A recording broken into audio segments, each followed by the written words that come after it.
Hello and welcome back. Today we've got another £500 worth of £2 coins we're going to have a hunt through, looking for commemoratives, ones with more than face value, but ideally one of the few we're still missing. We need Commonwealth Games Northern Ireland, the rarest £2 coin in circulation. There's a few missing here: Olympics, Beijing and Rio handover, Mary Rose as well, World War I Navy Centenary with flag error. That is just a variant of the one previously, so if we do get stuck on that, obviously we won't keep hunting. And then 2021's Britannia, which allegedly will be going into circulation at some point, but we're going to talk a little bit about that during the video. So let's get into this bag and see what we find.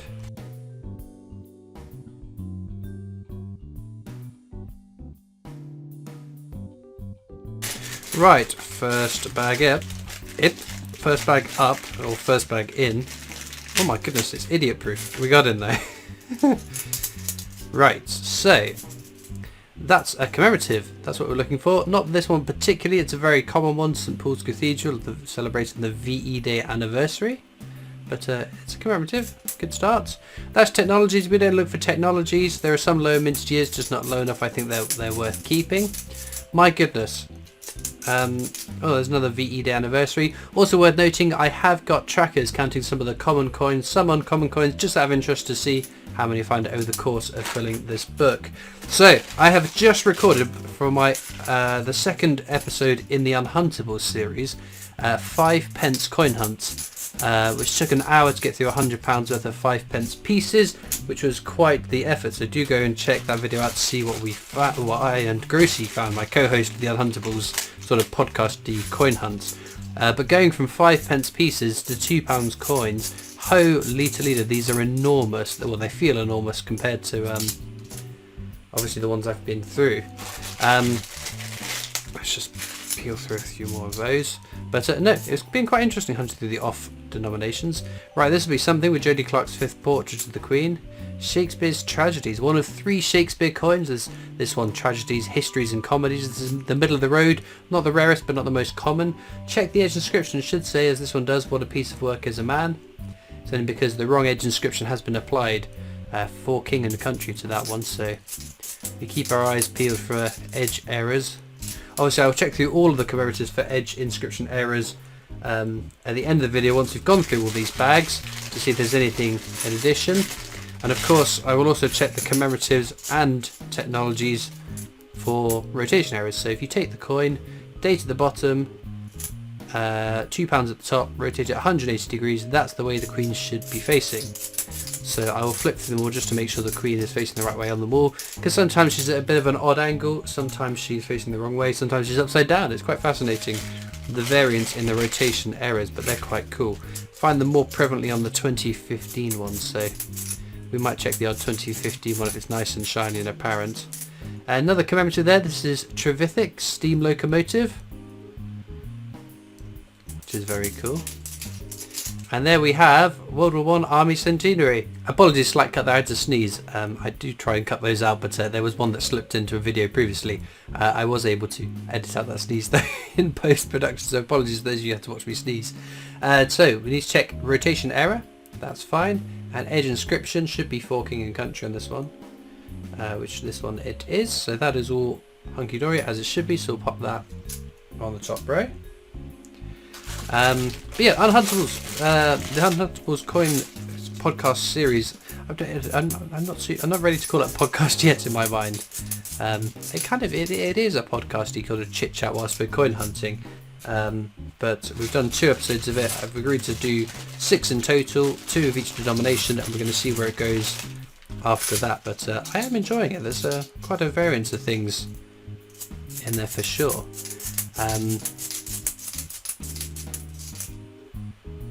There was something we were going to talk about. Oh, 2021 Britannia. Okay, so obviously the news, the passing of the Queen. It's old news now. It's we've just left the period of mourning as of recording the video. Obviously, by the time this video is edited and goes up in my backlog of videos, it'll have been a few more weeks' time. Steam locomotive again. But again, lots of questions, and we did briefly touch on it in the Unhuntables with the 5p coins. That'll be a few weeks back now. about the 2021 Britannias, because again we won't get too lost in the weeds of this one because it's been covered in lots of places already. That's steam locomotive again. All the current coinage, like these with the Queen on it, will still stay in circulation as they currently are. They will just circulate alongside coins with the portrait of the new King Charles III on it. There is no active process of removing coins from circulation because they've got the Queen's portrait on it, for example. Another Shakespeare, this one's Shakespeare's Histories, should say the Hollow Crown, which this one does, so that is fine. Pop that down the bottom there. So yeah, it's not like when the new pound coin came into play, all the old ones were taken out and scrapped, melted down for more coins, so don't worry about that happening. But the interesting question is, the coins kept in the long store at the mint. Another locomotive? Another steam locomotive. My goodness, how many is that? 4? 2, 3, 4 of them. Wow, loads of those. Because we know that there is supposedly Brunel's achievements, Archers at Paddington Station, and Snap, 2 in a row. Both obviously common coins. So yes, what about all the Britannias in the long store? My understanding, there's no plans to melt those down. So they will go out into circulation as and when. It just seems fitting that I have spoken in so many £2 coin hunts now to say that these coins are allegedly going into circulation. It will just serve me right if they end up being melted down and we never see them in circulation. But hopefully at some point soon they will. Unless, because obviously parallel to draw, I guess, is the Great Fire of London £2 coin. So a mintage figure for those was released around, was it the 5 million mark, if memory serves, it was quite a while ago. And then a little bit later on, the Royal Mint came back and revised that mintage figure. One could assume that there was maybe tons of them left in the long store, and a whole bunch of them got melted down because there wasn't going to be the demand for them, so it wasn't worth keeping them, maybe. Who knows the answer? Not me. Someone official at the Royal Mint will do, though. That's fine. Oh, a couple of things there. Brunel's achievements for the 3rd time today, and this one is the abolition of the slave trade. You need to take a little bit of care with this one. You can see it's got a texture finish on the inner part of the coin. There is a variant with a smooth finish, and the initials DG for David Gentleman, designer of this coin. To the bottom right of this 7. If you get one of those, that's an NIFC, a coin not intended for circulation. Oh, there's another commemorative. Is that 3 commemoratives in a row? My goodness. VE Day anniversary, another common one. Will it be 4 in a row? Sadly not. Oops. Last 2 for this bag. Here we go. This is the Queen's 3rd portrait, Raphael Maclouf's portrait.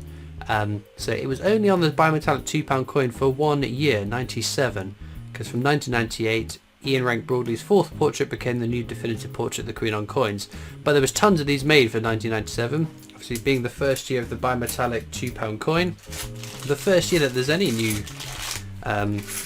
coin that comes out. Let's take the new pound coin that was circulated in 2017. There's so many of them minted with the 2016 year on it, because the process of minting a whole new denomination that takes quite a lot of coins. That's Rugby World Cup. It's another common one. Nothing else for that bag. So yeah, there was lots and lots of 1997 £2 coins, so I don't keep them because they aren't really anything over face value. I guess if you're collecting a date run of them, obviously you need one for your date run, yada yada. There are more common years of the coin, but it's a very high mintage. Right, this is the Active Union. It is again a very common coin, and a whole lot of nothing else in that bag, sadly. But that's fine. We've got a whole host of bags still to go. We've got a couple of nice finds on the board. Nothing new for the book yet, but we've got plenty of time to tick something off. Ideally, I want to tick Commonwealth Games Northern Ireland off before we get stuck on the last coin, because, as I've said 8 million times, this is why I keep saying it, to try and plant this seed into the minds of the coin gods to be kind and generous as they often are with me. That's the second Brunel coin, Brunel's portrait, very common again. It is quite demoralising being left hunting for one coin to complete a book and being stuck on that, because then I'm also the mindset, because then people say, oh, you're just stuck on the Kew Gardens, or you're just stuck on Commonwealth Games Northern Ireland, start the next book and run it in tandem. But the problem is you're then going to compound the problem if, say, halfway through the next book you find that last coin, the Northern Ireland for instance in this book. Oh, there we go. Paddington's achievements. Brunel's achievements. Archers at Paddington Station. I got all the where it was, just in the wrong order. And another steam locomotive. My goodness. So many of those today. It's normally one of the more scarcer out of the common coins. So this is Britannia. It replaced technology, this coin here, as the definitive design in 2015. Low mintage in 2015. 2016 more were made, but they're still a desirable coin. The only other circulating year allegedly is 2021, which you've never seen before. So this is a 2016. Still a keeper in my mind. Lovely coin. So I can live down the bottom row with the Shakespeares. Right, losing train of thought. So yes, if say I complete this book, with the exception of Commonwealth Games Northern Ireland, I start the next book, I finally find a Commonwealth Games Northern Ireland, I'm already going to be probably part way through that next book. How about the slave trade again? So then I'm still stuck on that coin just for the next book. But I've not had as much time to find it as in the first book because I've carried that on. So that's why I wouldn't want multiple books running at the same time. It's different with the 10p's because there's the two different years. So you're not going to get stuck. It's not the same because they're different years, although they're the same designs. One year is significantly rarer than the other. Right then, we're on to the last bag of the hunt. We didn't do an edge hunt, my apologies to those that like it. But as ever, there are links in the description to my coin collecting Discord server if you'd like to come and join that. I'm also on Facebook, Instagram, Twitter, TikTok. There's the new PO Box address you can write into, and of course the Britannia Coin Company, who I make videos for as my day job, so please do check that out. As promised, I'm going to check the coins off to the side for rotations, commemoratives for rotation and edge inscriptions too. Edge inscriptions and rotations will all fine on all of those coins. Sadly, nothing new for the book. But that's the way it goes when we're this close. We're getting closer and closer to finishing the book. Those three would be my staff finds, but let me know which one particularly is your favourite coin from today's video. And all it leads me to do is thank you so much for watching. I hope you've enjoyed, and I'll see you next time for more coins. Bye.